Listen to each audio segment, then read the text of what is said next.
Hello and welcome to Storage Trader. Our online platform is the first one built exclusively for investment in self-storage facilities. This YouTube channel shares educational information about self-storage investing designed for both owners looking to raise capital and investors looking to place capital. Before we dive in, make sure to subscribe so you don't miss more videos like this. If you find this information helpful, don't forget to hit that thumbs up button. This segment is titled Internal Rate of Return, IRR, in Self-Storage Investments. Internal Rate of Return, or IRR, is a financial metric used widely in evaluating real estate investments, including self-storage opportunities. It represents the effective compounded return rate that can make the net present value, or NPV, of all cash flows from a particular investment equal to zero. This metric covers the expected life of the investment, including all distributions throughout the hold period, as well as equity realized when the investment is sold or recapitalized. IRR is a critical component of an investment's financial analysis, as it allows for comparing the profitability of various investments. Here's how it plays out in the context of self-storage investments. The elements of return in self-storage investments.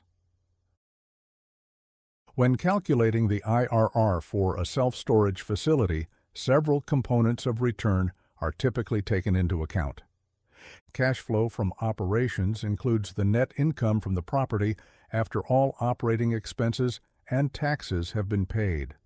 For self-storage, this would involve rental income minus costs such as maintenance, property management fees, and property taxes. Financing costs include the interest payments on any debt used to finance the purchase are considered, as these will affect the cash flow available to the investor. Distributions are the periodic cash payouts made to investors, typically on a monthly or quarterly basis, from the operational income.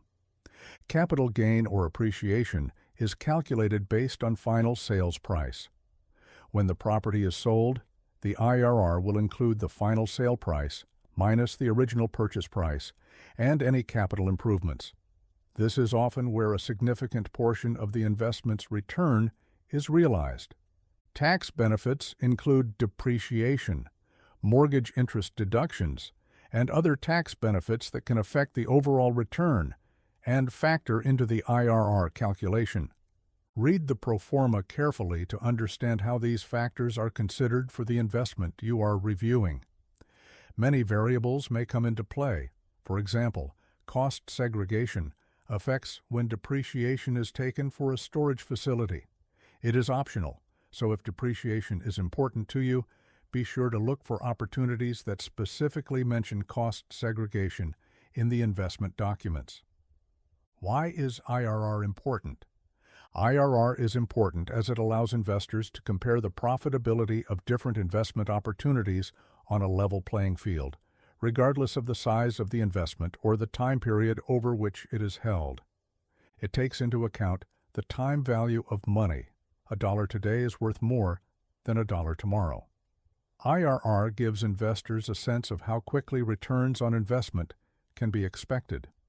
Investors often have a target IRR that they aim for, which represents the minimum acceptable return on an investment given the risk involved.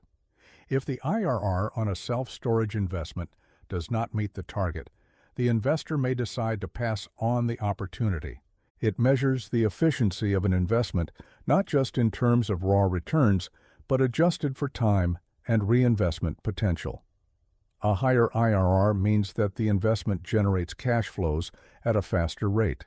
Especially in development projects or expansions of self-storage facilities, IRR can help in assessing the feasibility and potential profitability by comparing the rate of return with the cost of capital or required rates of return. In conclusion, IRR of a self-storage investment provides a comprehensive picture of its profitability by incorporating all components of returns. As such, it is an indispensable tool for investors looking to evaluate the performance of their self-storage facilities, make informed decisions, and ensure that their investments meet their financial goals. It's the combination of understanding the elements that contribute to IRR and the strategic implications of the IRR itself that allows savvy investors to navigate the self-storage market successfully. Be sure to listen to the following disclaimer. Storage Trader LLC is not a registered broker-dealer, investment advisor, or crowdfunding portal. None of the information contained in this recording is a recommendation to invest in any securities. Investing involves risk, and you should not enter into any transaction unless you have fully understood all risks and have independently determined that such transactions are appropriate for you. The information provided here is without regard to any particular user's investment objectives or financial situation. Please consult with your legal and financial advisors before investing, and do not invest unless you are able to sustain the risk of loss of your entire investment. Any financial projections provided in this recording, including without limitation expected IRR, are forward-looking statements and may not reflect actual future performance. Investment in any opportunities presented on this website are for accredited investors only as such term is defined by Rule 501 of Regulation D, promulgated under the Securities Act of 1933. The general information provided on this recording is not an offer to buy or sell, or the solicitation of an offer to buy or sell any security, and potential investors will be provided with a confidential offering memorandum prior to being offered a security. We hope you enjoyed this installment of Storage Trader's audio blog. Additional episodes may be found at storagetrader.com on our news page. Select Read More for the article you want to listen to, then click the Listen Now button. Or you can subscribe to our YouTube channel using @StorageTrader. The end.